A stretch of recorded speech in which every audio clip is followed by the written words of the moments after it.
Hello and welcome to another episode of the Veterans Corner. My name's Chuck Woodin. I'll be your host, joined by my co-host, Kat Zigwolf. Kat, welcome back. Thank you. It's been a few weeks since we've been here. Yep. We got another great guest for us tonight. We're going to jump right into it because there's a lot of information to cover. We have Steve Manuel. He's the Executive Director of the New London County Historical Society. Steve, welcome. Welcome to the show. Thanks so much. It's really an honor to have you here. Kat's told me a lot about you, and I know we got history buff. Yes. We got a lot, and most of our viewers, I know Kat and myself, we love history, and being down in the New London area. I mean, I haven't been there in a while, but I know there's an awful lot. There's a whole lot, actually. One of the oldest corners, yeah. For the viewers, Steve is a Navy veteran. Good man. Thanks. Thank you very much for your service, fellow Navy veteran. On behalf of the viewers and the folks here at the Veterans Corner, thank you. Actually, we'll talk in a little bit as far as your when you served and where. Steve is a Navy veteran who served for 10 years before separating to attend college. He has since earned degrees in wildlife biology and history at the University of Massachusetts. He's earned a master's degree in world history and was certified in public history at Northeastern University. He is currently working at New London County Historical Society. Once again, it's great to have you, Steve. Thanks. When did you serve? I served, I was in for 10 years. I served from 1984 to 1994. And I separated to go to college. I got, because I was in Desert Shield, I got to go tuition free to University of Massachusetts. So I went to University of Massachusetts. That's where I earned my wildlife biology degree. You know, one of the biggest things, I mean, water under the bridge, boot camp, they ask you if you want to sign up for that, college.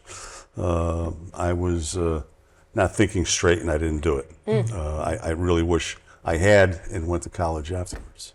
Well, and a lot of veterans don't realize that Gulf War era gets often state tuition is waived. Yeah. So FYI. And that's how I did it. I didn't enroll in the government program. Yeah, the state tuition was waived, and that's how I got to UMass. So I went there. And then when I went back years later during my history degree, I still got money off tuition for my service. UConn was the same. Yeah, the Gulf War era, they waived the tuition. So even though I made the wrong decision in boot camp, I could have went on, but we weren't aware. It's worth looking into. If you were in during the Gulf War, you can look into it. Yeah. I was not. Yeah. They're different eras. So anybody who's thinking of a career change or maybe going back to school, it's definitely worth looking in to see if you're in one of the windows of opportunity. So you don't have to go out of pocket for those things. You'll still have to pay for books and fees and things and room and board, but tuition is a big chunk. $79.83, so obviously I missed that. Kat, why don't you? Yeah, so I'm also on the board of the New London County Historical Society because Steve reached out to me and asked me if I'd like to join. And I said, sure, sounds good, because I'm retired Army, so independently broke, master my own scheduling. Let's go do something cool.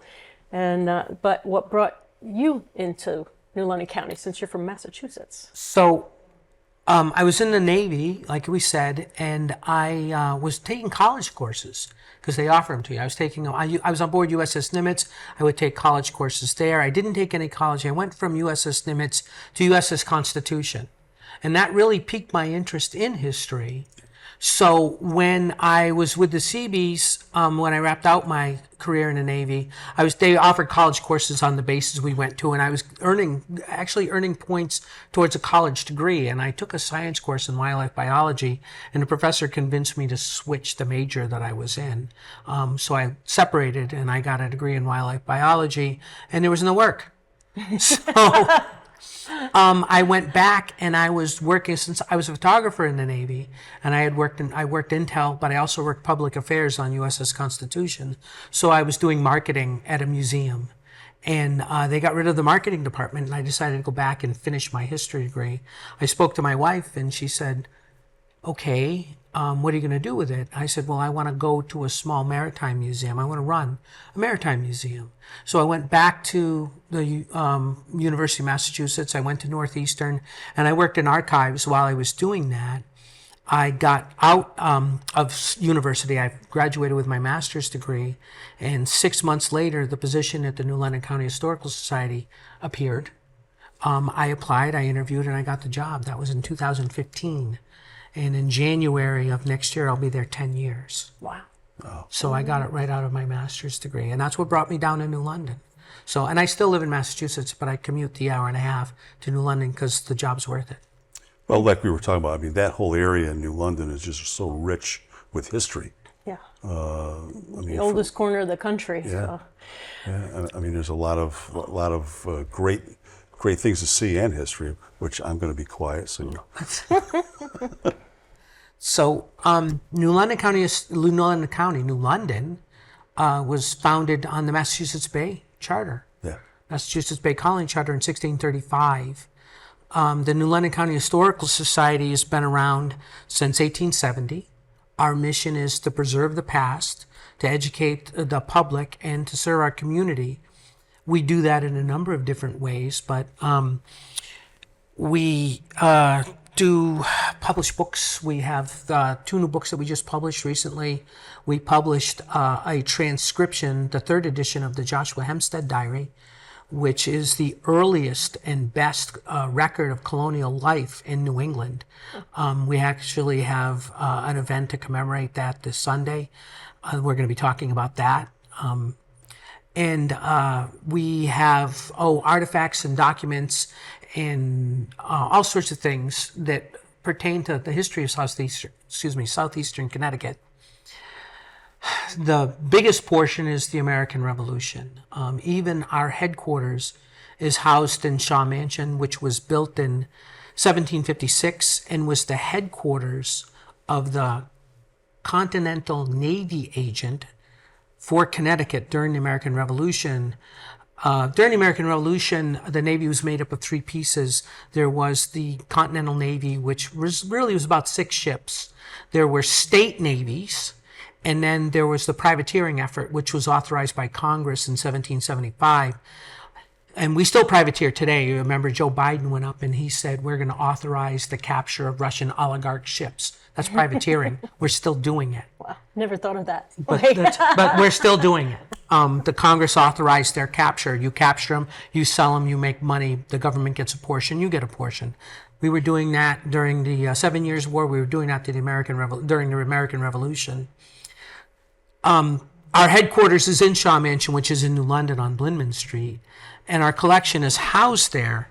We do summer programs for kids. That's part of our community service outreach.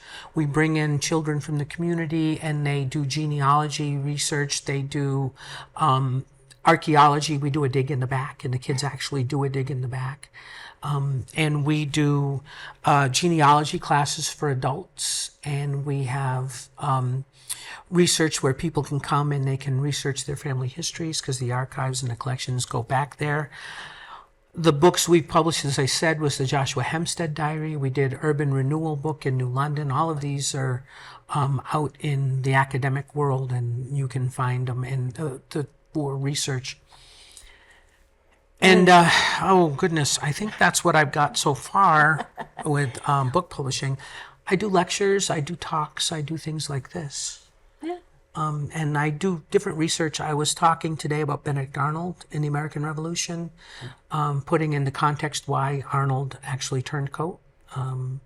It's quite the story. You only learn the one-liner when you're in grade school, but when you learn how it all went down, you get a little more sympathetic. Not all the way, but a little bit. Now, this is all shows for the veterans and about the veterans, but how does the Historical Society connect to the military and the veterans, and what do they offer for this? Well, we have all the history of southeastern Connecticut, so there's a lot of Navy there. So you see a lot of Navy records, even beginning in the American Revolution, but we have shipyard records, and we have Coast Guard records, even though the Coast Guard Museum is down there, but we have some. We have the Revolutionary War papers from Nathaniel Shaw, which are left. Yale has some, but we have some. We have artifacts from the American Revolution. I have a sword that was owned by John Mason. I have a sword that was owned by Benedict Arnold. We have militia records from all of the county during the American Revolution. We have records from the War of 1812. I have a sword on my desk that was taken from the Macedonian in its fight with the United States in New London. So it belonged to a Marine sapper. And in my office, I keep various things that I think are really cool, and I keep them in my office, and I have them on my desk. I got a narwhal tusk in my office. And a Shackelford photo. I have the Shackelford photo, and I have a slate tile from the home that Napoleon had on St. Helena. I don't know how it ended up in our collection, but it did. So, and I have it. We have those records. We also, and because, a lot of the records come from people who are veterans and stuff, because of that, we see that connection also, which might be interested in veterans.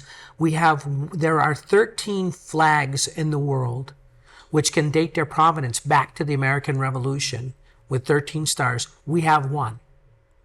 So there's one of 13, and in our collection we have a 13-star flag, the Shaw flag. Nathaniel Shaw Jr.'s wife, Lucretia, made it for him when his office was in the house. It managed to be elsewhere when Arnold burned the naval office in 1781. And you offer a military discount. And we offer a military discount when we do events. Military members pay member prices. So if we charge for that event, a lot of our events, like this weekend, we have a couple things going on, and it's free and open to the public. That's part of our community service mission.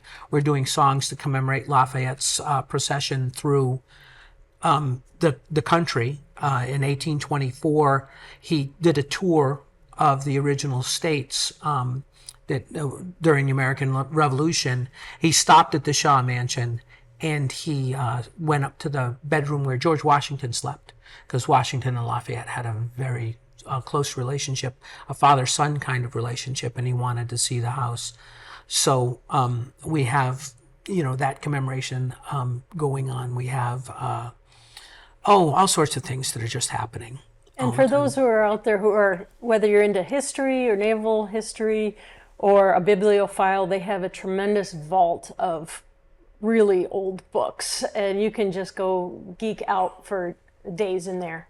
So you feel welcome to check us out and see what's in there. Anyone, if you go to our website, you can see how you can research genealogy at the Shaw Mansion. There's a process. We bring in people, we bring in scholars, we bring in everyday people who are descended from the original founders of New London. You can come in and research at the society. If you come in and do your own research, it doesn't cost you anything. If you ask us to do your research for you, then that'll cost a little bit, but it's nominal.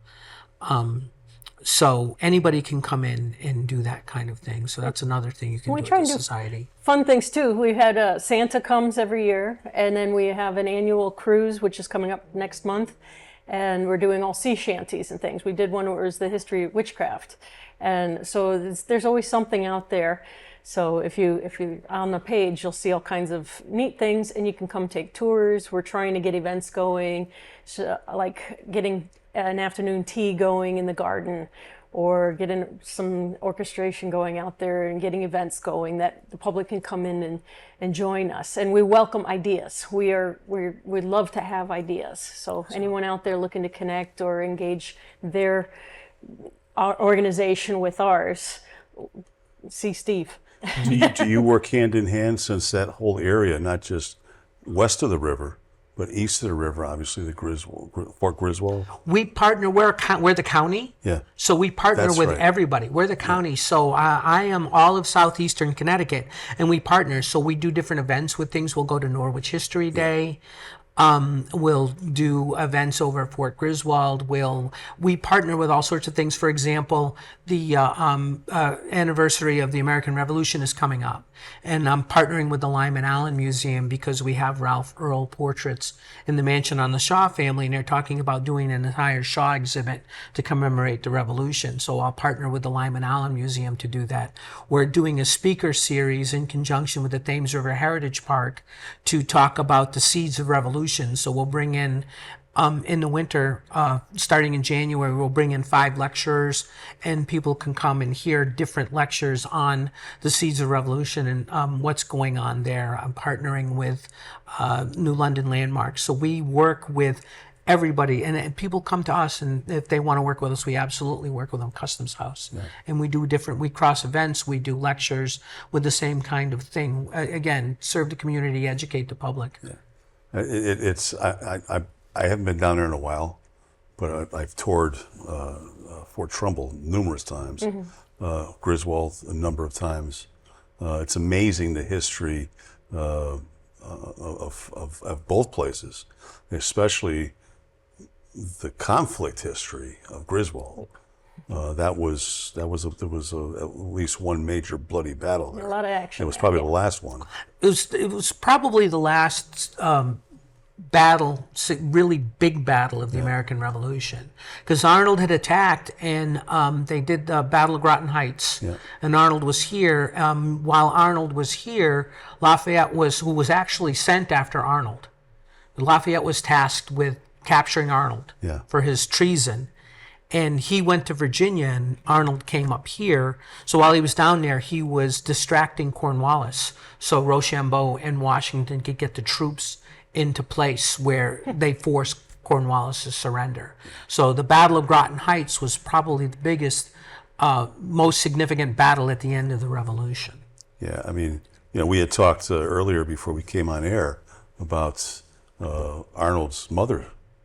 I mean, her resting place is in Norwich Town. Yes. Well, and Arnold was from Norwich. Yeah. His shop is still there. Workshop is right there on the little old town green. I mean, there's a lot of history. I've actually walked through that cemetery. Yeah. There's a former governor laid to rest there. Meeting House Rock. It's got the signage and everything, and right there in Old Norwich Town. And there's a lot of history to see. A lot of places you go. Thames River Heritage Park is really good about talking about the places that are on the Thames River. They have partners. We're an institutional partner. And then Hempstead House is in New London, and the Customs House in New London. You can find history. The grist mill is there. Yeah. Winthrop's house is gone, but the key to his house is on my desk.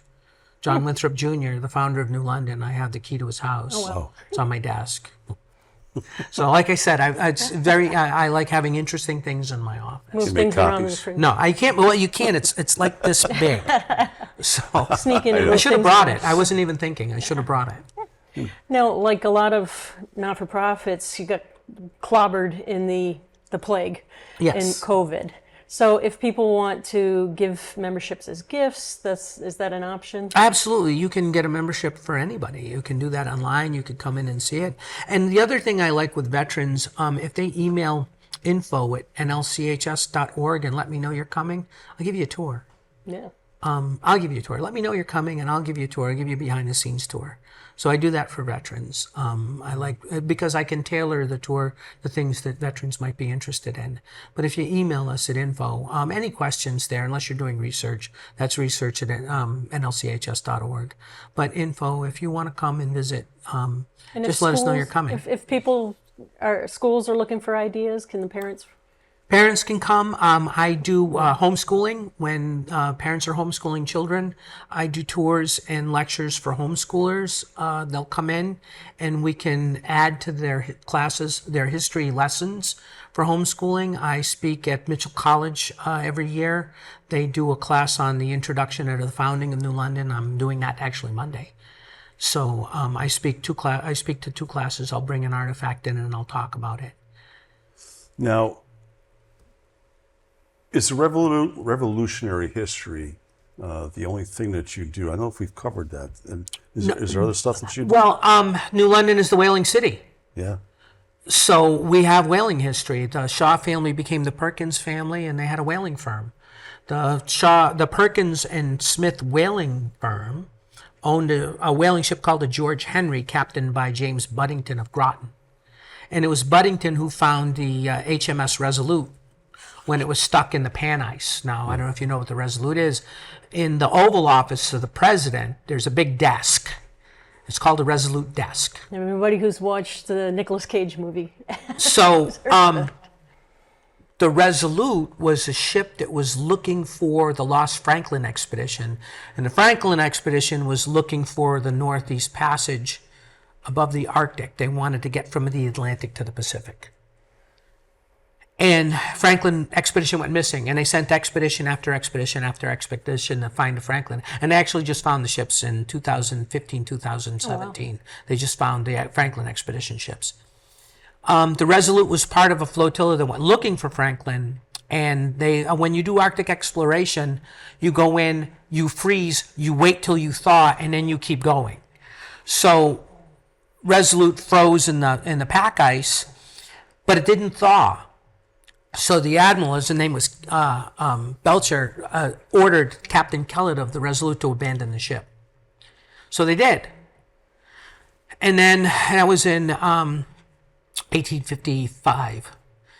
And then Buddington brought George Henry up, and he found a ship off the coast of Baffin Island. Resolute had broken free and drifted 1,100 miles southeast and ended up on Baffin Island. And Buddington sailed her back to New London.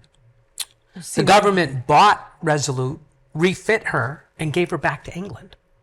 And when England used her as a museum and then retired her, they broke her up, and they made 3 desks. And one was the president's desk, the Resolute desk, which is in the Oval Office. Wow. But a whaling ship from New London found that ship. Wow, that's amazing history. It's a shot in the dark. But to even see it again at all, and that it could be sailed again, I'm sure with a little bit of fender work. So new sails. Yeah, so a little bit. Yeah, but we have all sorts of things, and we have correspondence written by George Washington. We have John Hancock's signature on orders. We have a lock of Old Hickory's hair. I don't know why we have it. So we have Andrew Jackson's hair. Wow. You know, of more recent history. So people who have come in and, immigrant level in the last 100 years, what kinds of things might they find there? Well, you could find the records, the period records back in time in more recent history. We're assessing things what we feel our history is happening today. So when we do the children's genealogies in our summer program, we assess that genealogy. So we're getting a written record of people who've come into New London. And if people, like their parents pass on and they find an attic full of stuff, they contact us, and we have a committee that looks at that stuff. They contact us, and I normally have, if it doesn't pertain to the history of southeastern Connecticut, I advise people on who they should call to donate those materials. If it does pertain, and I know we'll absolutely accession it into our collection, I'll fill out paperwork and get them to donate it, and they'll bring it in. If I have a question whether or not we need it, and for the most part, this is what we do, I send it to a collections committee. But again, info@nlchs.org if you have something you want to see about donating, and you contact us and we get back to you. We've got probably about a minute left. There we are. It goes by fast, as always. One last question. How can people learn what is going on at the mission? Members get an electronic newsletter, and I don't do that crazy. I'm not an electronic newsletter. I get an electronic email. We do actually two. We do 2 newsletters a year now. If you go to the website, www.nlchs.org, you can find out anything that's going on. And we're on Facebook. And we're on us. We're on Facebook, and we have a YouTube channel where you can see me pontificate about various pieces in our collection. If you look up Shaw Mansion on the YouTube, you can see me talk about different pieces in our collection. There aren't that many videos. Some of my interns will have created videos and put them up. So our channel isn't that big, but there's some things up there. We have an Instagram channel. We're on X. But the easiest way to stay current is to visit the website. Everything is on the website. And you can see what we're doing. And now that COVID and things are over, we've got more things planned. I've got 2 things happening this weekend. I've got songs from Lafayette. I've got a talk about the Joshua Hempstead Diary. Those are free. So Now, when Steve says this weekend, I mean, we're talking about September 12th of 12th, 24 right now. 14, 15. September 14th and So September 15th. But the annual cruise is every year. That's all we have, all the time we have. Steve, it was an absolute pleasure. Thank you so I tell much you for what, having me. I love that area down there. Yeah. And by our conversation this evening, you've inspired me to dig deep into the books and learn more and visit again. Yeah. It's been a long time. With that being said, thanks again. Thank you. Appreciate it. Thank you Love so to have you much. back in the I'll come future. back anytime. We want to thank our sponsors, Pam Shea for the POWMIA flag.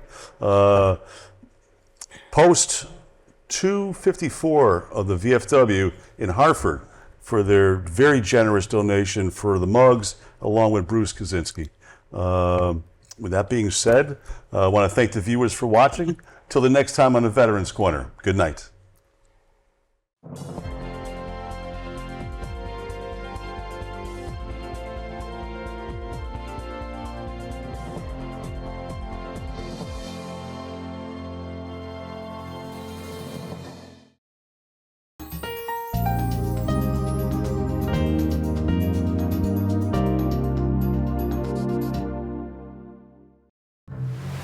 The water's warm at Jaws Pond, and we're stocked full of treasures. Big or small, we buy it all. We buy and sell fast rides, power tools, vintage guitars, and so much more. Walk the plank in style with our fine jewelry, diamonds, and watches. Plus, we have a huge selection of the latest video games, including the new PlayStation 5 and Xbox Series X. Jaws Pond, conveniently located on Meriden Waterbury Turnpike in Southington and West Main Street in New Britain.